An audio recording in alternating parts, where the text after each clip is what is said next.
இன்றைக்கி மாடி தோட்டத்தில் என்னென்ன மரம் இருக்குதுன்னு பார்க்கலாம்.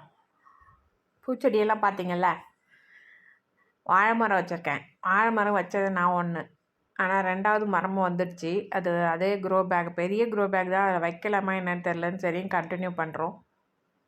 அடுத்தது அத்தி இருக்குது. அத்தியில் இலையோடு வாங்கி வச்சேன். இப்போ காயோடு அத்தி இருக்குது. அதில் நடுவில் வந்து குருவி பசங்களாம் சாப்பிட்டு போவாங்க. அவங்களுக்கும் கொடுக்க வேண்டியது நம்ம கடமை தானே. அது இல்லாமல் கருவேப்பிலை செடி இருக்குது. கருவேப்பிலை செடி மேலே தான் இந்த பிரண்டை செடியே வளர்ந்துட்டுருக்கு. நம்ம சட்னி அரைக்கும்போது, தொகையில் அரைக்கும்போது 2த்தையும் மறக்காமல் இருக்கிறதுக்காக அதில் வச்சேன். இது கொஞ்சம் போட்டுக்கலாம், அது கொஞ்சம் போட்டுக்கலான்னு. இப்போ கருவேப்பிலையை சாய்ச்சிப்பிட்டு இந்த பிரண்டை தப்ப தப்ப தப்ப தப்பன்னு வளர்ந்துடுச்சு. சரி இருக்கட்டும், 2மே நல்ல மெடிசினல் ஃபுட்டு தான், அதனால் ஒன்றும் பிரச்சனை இல்லை. நீங்களும் அப்பப்போ முடிஞ்சால் இந்த பிரண்டை தொகையெல்லாம் சாப்பிடுங்க.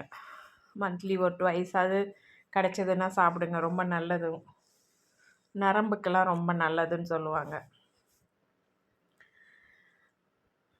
யார் யார் வீட்டில் பிரண்டை செடி இருக்குதுன்னு சொல்லிவிட்டு அப்படியே நீங்கள் சொல்லுங்கள் எனக்கு.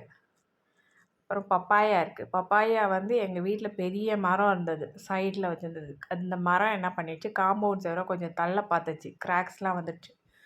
ஸோ அதுலேருந்து சீடு எடுத்து இப்போ டெரஸில் வச்சுருக்கேன். சூப்பராக இருக்கும் இது.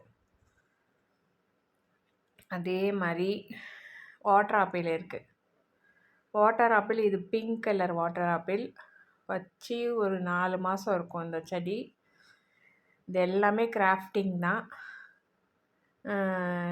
சீசன் எப்போ வருமோ 1 இயரில் காய்க்கும்னு சொன்னாங்க. பார்ப்போம், நெக்ஸ்ட் இயர் காய் இருக்கும்னு நினைக்கிறேன். ஏன்னா செடியோட க்ரோத் வந்து நல்லா தான் இருக்குது. அதே மாதிரி மல்பெரி இருக்குது. மல்பெரியில் வந்து ஒரு காய் ஃபஸ்ட்டு ஒரே ஒரு பிஞ்சு வச்சுது, அதுவும் கீழே விழுந்துருச்சு. அப்புறமேட்டு சரி கொஞ்சம் மேலே போயிட்டு இருந்தது. சரி கொஞ்சம் மேலெலாம் போகுதுன்னு கட் பண்ணி விட்டதுக்கப்புறம் ஏகப்பட்ட பிஞ்சு. மல்பெரியோட சீக்ரெட் அதான், காய்க்கலைன்னா கட் பண்ணி விடுங்க, சூப்பராக காய்க்கும். இலந்தப்பழ செடி ஸ்டோரி உங்களுக்கே தெரியும். அப்புறம் சப்போட்டா, 4 பசங்க இருக்கானுங்க. ஒருத்தவங்க மட்டும் கொஞ்சம் நல்லா பெருசாகிட்டான், உரம் கொடுத்துருக்கு. இன்னும் டைம் எடுக்கும் இது காய்க்கிறதுக்கு. அது இல்லாமல் கொய்யா இருக்குது. கொய்யாவில் வந்து சிகப்பு கொய்யாவும் இருக்குது, பச்சை கொய்யாவும் இருக்குது. பச்சை கொய்யா ஒரு 5-6 காய் காய்ச்சிருச்சு. செடியை கொஞ்சம் உடச்சி விட்டேன். அது இல்லாமல் இந்த குரங்கு குட்டிங்கெல்லாம் வந்து அப்பப்போ வந்து செடியை உடச்சிடுவானுங்க. சரி என்ன பண்ணுறது, அவங்களுக்கு என்ன தெரியும், 5 அறிவு தான், நம்ம போய் அவங்கள ப்ளேம் பண்ணக்கூடாது அப்படின்னு. அதே மாதிரி ஸ்டார் ஃப்ரூட்ஸ் இருக்குது. ஸ்டார் ஃப்ரூட்டில் பார்த்திங்கன்னா நிறைய பிஞ்சு வச்சது, ஆனால் இப்போ 4 காய் இருக்குது. 4 காயும் கொஞ்சம் மீடியம் சைஸில் இருக்குது. இன்னும் டைம் எடுக்கும் அது வந்து பெருசாகிறதுக்கு. பட் பரவாயில்ல. என்னென்னா நம்ம இப்போது ஒரு தண்ணியெலாம் விடும்போது இந்த மாதிரி தேவையில்லாத செடியெல்லாம் பிடுங்கி போட்டுடணும். அப்பப்போ செஞ்சோன்னா அது ஒரு பெரிய வேலையே கிடையாதுன்னு வச்சுக்கோங்க. அந்த பிடுங்கி போட்ட செடியை கீழே போட்டு காய வச்சு திரும்பி செடிக்கே போட்டுடலாம், அதுவும் ஒரு உரம். இது வந்து பம்ப்ளி மாஸ். பம்ப்ளி மாஸ் வந்து வாங்கிட்டு வந்து வச்சது தான். எல்லா செடியுமே வாங்கிட்டு வந்து வச்சது தான்.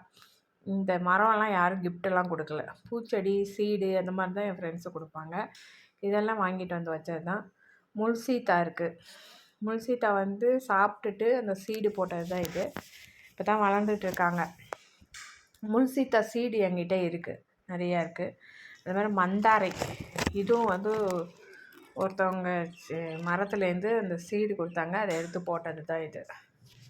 மந்தாரைப்பூ ரொம்ப நல்லது. அது கஷாயம்லாம் போட்டு குடிப்பாங்க, எல்லோ கலரில் இருக்கும், சூப்பராக இருக்கும்.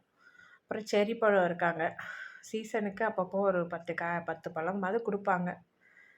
அந்த மாதிரி வந்து இதெல்லாம் வாசலில் இருக்க மரம். மகிழம்பூ,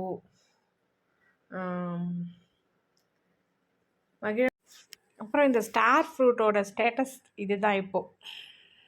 இந்த அளவுக்கு காய் இப்போ இருக்குது. அது மாதிரி லெமன் செடி இருக்குது. லெமனில் வந்து இருக்கிற இலையெல்லாம் எவனோ கடிச்சு போட்டு போயிருக்கான். அதனால தான் அதை இன்னும் வீடியோ எடுக்கலை, கொஞ்சம் துளிர் வரட்டும்னு சொல்லிட்டு. அப்புறம் இந்த வாழை மரம் வந்து பெரிய க்ரோ பேக் அது. அந்த க்ரோ பேக்கில் 2ஆக வந்திருக்கு. அது அப்படி இருக்கலாமான்னு தெரியல. 2 மரமாக இருக்குது. அதுக்கடுத்து புது கண்ணெல்லாம் நான் விடலை. இதுக்கப்புறம் நெக்ஸ்ட் வீடியோவில் பார்க்கலாம். தேங்க்யூ.